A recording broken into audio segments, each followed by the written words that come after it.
नमस्कार दोस्तों, आध्यात्म चैनल में आप सभी का स्वागत है। दोस्तों, आज मैं आपको माता अनुसैया ने माता सीता को क्या भेंट में दी थी और कैसे उनका स्वागत किया था, आज मैं इसके बारे में आपको बताऊंगी। जब श्री भगवान राम अपने 14 वर्षों के वनवास के समय चित्रकूट में थे, तब उस समय उनका भरत से मिलन होता है।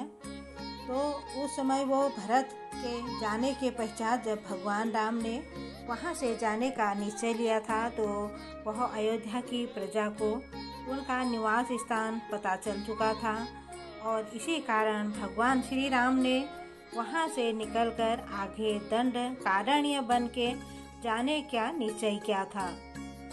जब वो दंडकारण्य वन में पहुँचे तो वहाँ महर्षि अत्रि ने माता अनुसैया का आश्रम था। वहाँ पर महर्षि अत्रि एवं सिद्धि महात्मा थे। तो वह माता अनुसैया एक महासती स्त्री थी और वह दोनों ने ही अपने तप से कई दैवी वस्तुएं प्राप्त कर ली थी। तो भगवान श्री राम माता सीता और लक्ष्मण के साथ उनके दर्शन की अभिलाषा से उनके आश्रम में वो चले गए थे। तो वहाँ पर महर्षि अत्रि और माता अनुसैया तीनों को वहाँ देखकर बहुत खुश हो जाते हैं और उनका आदर सत्कार करने लग जाते हैं। तब माता अनुसैया सीता माता को अपनी कुटिया के अंदर लेके जाती हैं और वहाँ ले जाकर उन्हें अपने पति व्रत धर्म की उन्हें वो शिक्षा देती हैं और उनके बारे में बताती हैं। और उन्होंने अपना उदाहरण देकर कहा कि यदि मैं मन में किसी भी प्रकार का स्वार्थ छल कपट की भावना अगर नहीं होती है, तो एक महासती पत्नी के आगे देवता भी नतमस्तक हो जाते हैं।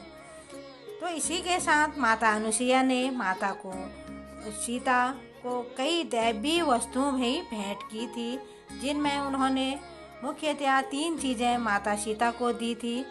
और जैसे माता अनुसैया के द्वारा जो माता सीता को भेंट दी थी, उसमें से एक दैवी वस्त्र थे।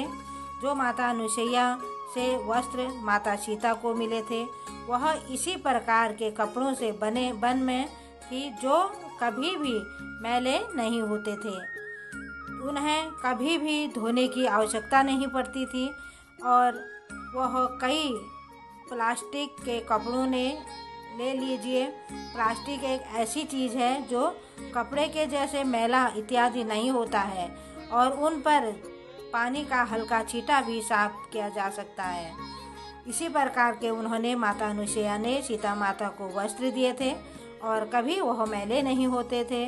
और यही मैले नहीं होने के वास्ते वह वस्त्र उन्होंने 14 वर्ष तक वनवास के समय वह धारण किए हुए थे।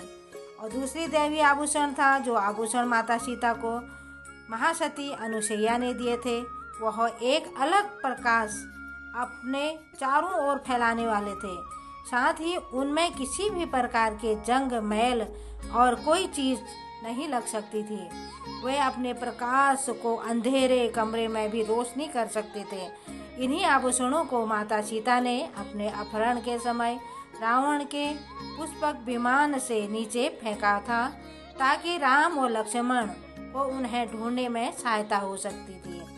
तीसरा दैवी लेप था, जो माता अनुसैया ने सीता माता को लेप लगाया था, उन्हें लेप दिया, जिससे उनका चेहरा कभी बुढ़ापा की ओर नहीं जाए और उनकी त्वचा हमेशा यौवन अवस्था में ही बनी रहे। इसी लेप के कारण माता सीता के चेहरे में कभी झुर्रियाँ नहीं आई थी।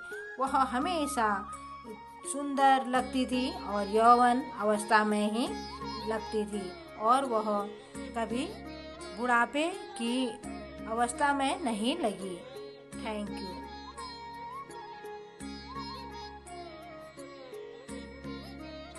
धन्यवाद।